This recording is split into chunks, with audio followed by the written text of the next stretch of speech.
Hi everybody, it is Audrey. Welcome back to my channel. I am doing a little bit of a different thing. I still will come back to you guys with some Christmas ideas and some dupes videos and makeup and all that. But on the heels of my last video, I felt there was still more to say about other things.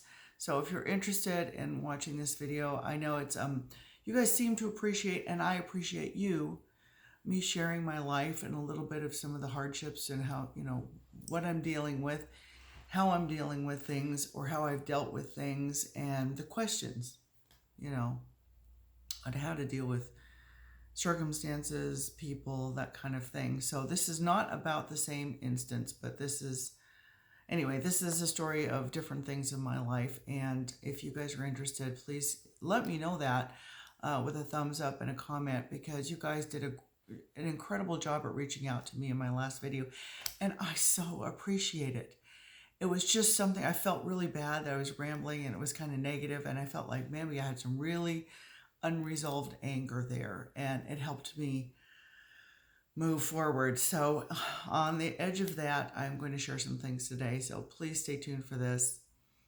So I'm not trying to be negative here, but there's a lot of stories to share. And I think connecting with you guys in more intimate ways by really telling you some things that have happened to me in my life makes this more real and makes it really cements this YouTube community, especially us YouTubers that are over a certain age, and kind of that community that we're involved in, and anyone who struggled with this. So I was kind of confused on how to title it, but it has to do with forgiveness. Do we forgive? Why do we forgive? Who do we forgive? So I'm going to dial it back. I've had a lot of things happen in my life, a lot of wonderful things, and then a lot of not so wonderful things, as most people have. But I'll just start by saying I was raised in a wonderful home. I was adopted to wonderful, loving Christian parents. I had a brother who was also adopted separately. My upbringing was wonderful. So that aside, I don't have childhood trauma or anything like that. I'm very blessed in that way.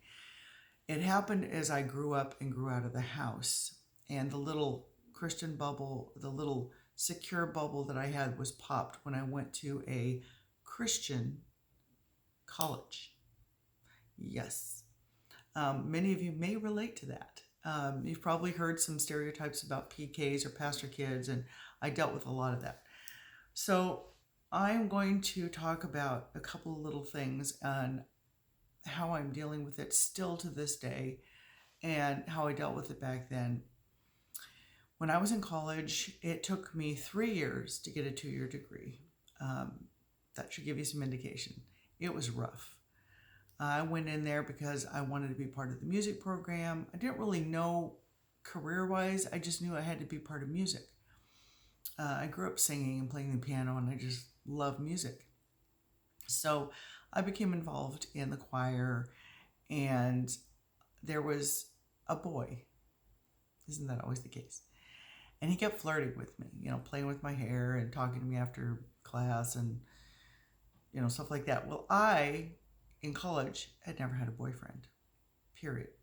I'm in college and I've never had a boyfriend prior. My parents didn't really talk a lot about sexuality or anything. We were raised and believe to wait until you're married to have sex. And I'm not judging anyone here. This is how we interpret what Scripture says, and we were trying to follow it. And I was a good Christian girl. Still am, trying to be. But it took a detour. Anyway, long story short, and then I'm going to go into the next one because they're kind of tied. This went on, this back and forth of, I'm interested in you. No, you're coming on too strong. I'm interested in you. No, back off. He was doing this to me because when I responded, he was like, "Ooh, I'm not interested." I leave him alone. He comes after me. It was just mind manipulation for about 3 years. I wanted to quit and I wanted to leave. I didn't know who to tell what was going on. I didn't know how to explain it.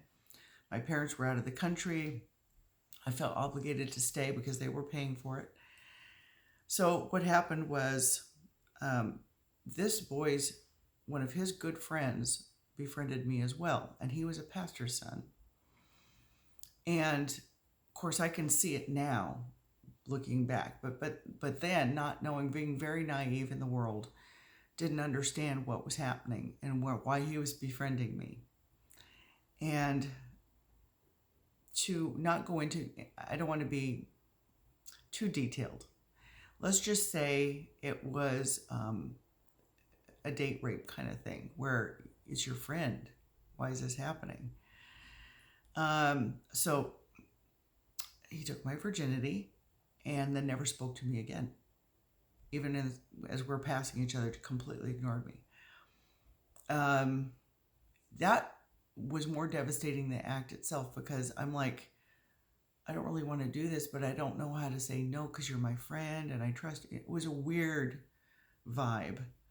And I didn't tell anyone for a long time, because what do you say? This is a Christian college. These guys are supposed to be Christian boys, and of course we know that Christian doesn't mean that you're a perfect person and that you don't do bad things. It doesn't mean that necessarily. So, okay, that kind of started my downfall. I was so devastated by what I thought Christian people were supposed to behave like. In the family that I grew up in, and the church that I grew up in, the friends that I had, was so secure and so not perfect, but I didn't have to worry about any of that. And then I go away, and this is what happens. I went down a wrong road after that for a long time. I just felt like, well, I was 20 and I was saving myself for marriage, and well, that was taken from me now. So what's the point? Okay, so I went off in a different road for a long time. I'm not proud of it. The Lord was so gracious into keeping me from getting disease or any other thing. And this is after I graduated. So skipping forward, I had a lot of animosity towards both of those boys, the one that manipulated me for 3 years. And he wanted me to do things to him, but he didn't want to be involved with me. Okay, I'm just saying. Major manipulation there, and he knew that he could manipulate me because I was so naive and I didn't know what's happening. Okay, so fast forward, we are in young adulthood. I found myself with a man who was 15 years older than me for 4.5 years. Not a Christian, drug user, thief, and ex-con. Can you go any further over the other side? My parents, I have to give them so many kudos. My mother, I guess, I credit my return to the Lord. I never felt comfortable. I'm just saying I never felt comfortable with this person, but I just this was the only guy that paid attention to me and wanted to be with me, although, that goes a different way. So this is kind of the pieces of the puzzle of how I have come to, and I still deal with, how to forgive people. Do you forgive people? What does forgiveness mean? What does that mean to me? What does that mean to them? I don't want to let them off the hook. I mean, I would love to tell them how I felt when this was happening. I would love to tell them what they did to me. I don't have that opportunity with those people. I also have an ex-husband. I was married before. I was married when I was 30, just when I turned 30. And that lasted 6.5 years. And he was not at all who he seemed to be. He basically pretended to be someone else. It was I don't want to see, we're okay. I don't want, he's remarried. We like his wife. I don't want to even stir the boat there. But it was he wasn't raised well. And he just never learned how to tell the truth. And he never learned how to be faithful to one person. So he's on his 4th or 5th wife or something. Anyway, lots of hurt. Lots of trusting people or hoping that the situation would turn out good. Okay, now I would make better judgment calls. This is when I was younger and a little naive and not making good calls. But I've been hurt many, many times. So, being that I am a Christian, I kind of delved into, and then recently, I'm back up 2 seconds. I'm sorry, I'm rambling. Gosh, I'm sorry. If you're interested, this kind of ties together with my last video on something a little more recent, where a female hurt me, or continually hurt me over a period of years, and I finally just shut the door. But it made me think, when I watched that back, I had so much unresolved anger there that came out, and I was a little taken back. Even my husband saw it and he said, "You're still mad." I guess I was. And probably still am a little bit, although that video did help me a lot getting it out. But what I've discovered and what I'm working on and have tried to do and done in the past is kind of go through what the spiritual Christian definition of forgiveness, okay? The world may have a different idea, but this is where I make my guidelines. It has nothing to do with the other person. It has everything to do with you and your walk with the Lord and peace. You guys have probably heard this, but saying it and doing it and it's something that isn't just one and done. I've noticed. Sometimes you have to continually say, you know what I do? I forgive them. They were young. They didn't realize what they were doing, or even if they did, they probably feel like crap about it now.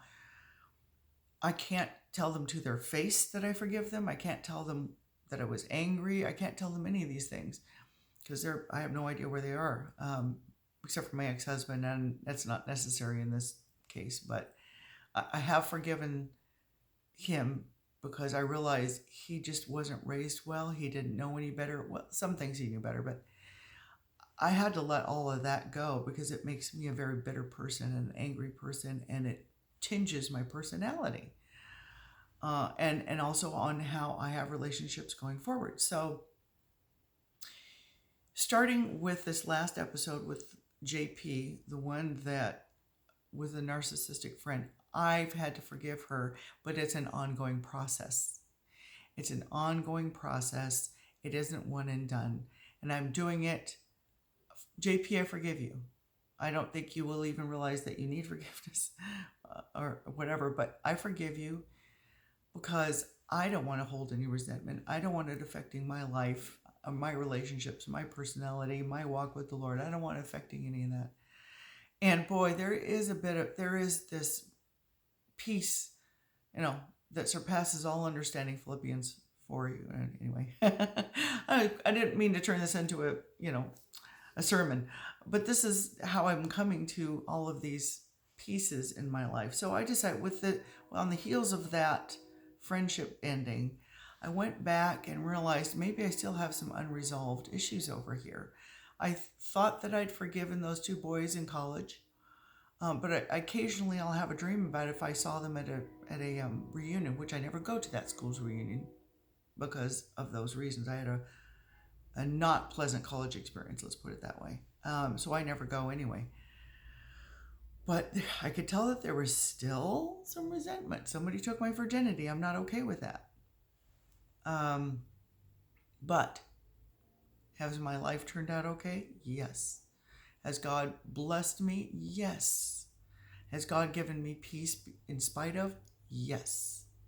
And because I have to continually, maybe not on a daily basis, because for the most part I have forgiven them, all of these people that have hurt me. And I probably have hurt other people, not in the same way, but, unknowingly hurt people.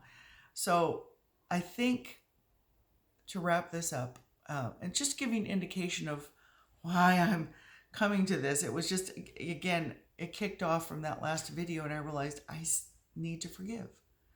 I need to forgive JP.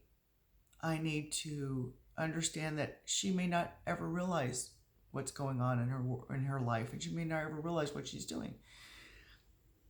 That's okay. And then there's the difference between forgiving and whether or not to keep them in your life. Some people think forgiveness means reconciliation. No. When it comes to marriages, yes. We try to, if at all possible. It didn't happen in my marriage. It would have been nice if it did, but now I have the most wonderful man that everything on the list that I had, God supplied in abundance and beyond what I expected in this man. So there is life after divorce. There is life after 50. There is love after 50. But forgiveness is a big part of how I can move forward peacefully, and also not allow people to take advantage or use me at the same time. Forgiveness does not mean you're a doormat. Forgiveness does not mean you have to have that person in your life. If they are not a blessing to you and they are not part of your direct family, and sometimes even if they are, you have to, that's between you and the Lord to figure those things out sometimes. And that's an issue we have in our extended family. If they're toxic and they are not going to get better, they refuse, you might have to do that for protection's sake. So it doesn't mean, you still can forgive them. You can forgive them and say, Lord, kind of what Jesus did. They don't know what they do. Forgive them. Forgive them. They don't know what they're doing. I have to forgive them. I'm not comparing myself to Jesus. Please don't think that. But he's our example. So I can forgive other people because I want people to forgive me. Anyway, that is wrapping it up.